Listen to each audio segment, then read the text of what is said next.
We're here today at Greenskeeper Lawn Care with our office manager, Mark Delfino. You know, we're not all about lawns here at Greenskeeper Lawn Care. We do other things also, and today Mark's going to put on a little demonstration on how to make sushi. That's what I'm going to do. You guys ready?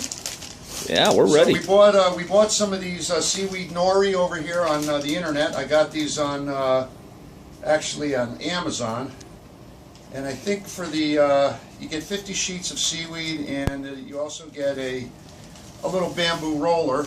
There you go, for about $14. And you take a sheet, and you'll see there's some perforations. You always want to lay it down so the perforations are going the long way. What I'm going to do is I'm going to put a little bit of cream cheese on here.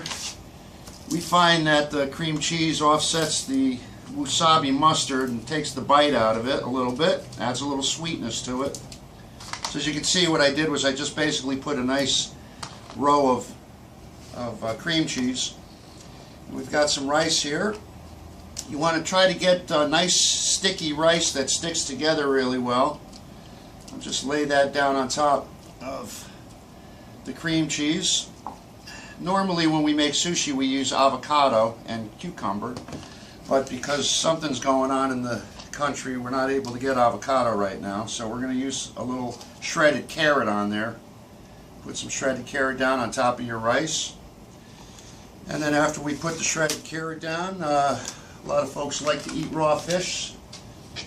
Some people are a little nervous with raw fish, so we're going to go with the imitation crab on this one.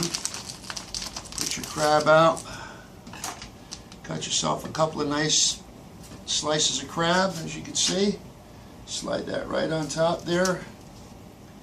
A couple pieces should fill it right up. There you go.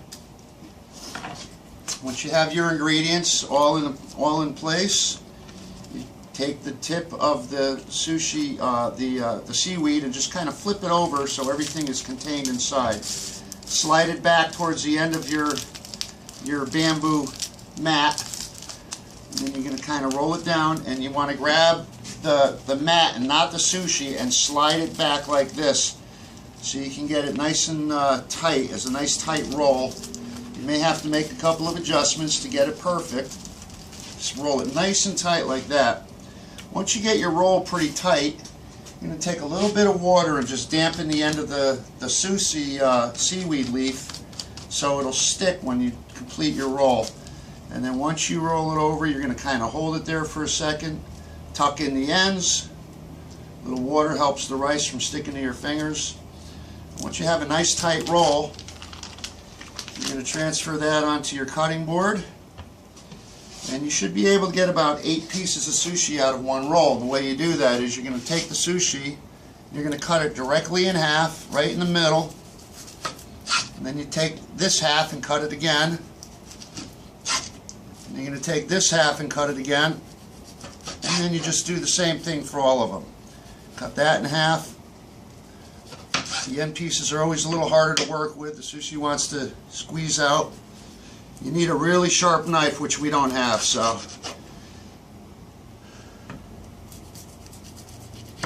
There you go. You get your pieces. Now, once you have all your pieces cut, you just flip them up on end like that, so they stay. And you can buy powdered wasabi mustard, or you can buy pre-made wasabi, which is what we're using here today. It comes in a little tube, and you just take a little wasabi, and you want to just put a little dab on each piece like that. And once you have your wasabi, what I like to do is I like to take a little soy sauce and just give each one a nice little coating of soy. The reason why I put the soy sauce on now is because normally when I make sushi I use ginger, and when you put the ginger on top of the sushi it prevents the soy sauce from really getting down and soaking inside of the sushi. What I'm going to do here, some folks here don't like the ginger as much, so I'm only going to do half of them with ginger and the other half I'm just going to leave. Let's get that on there.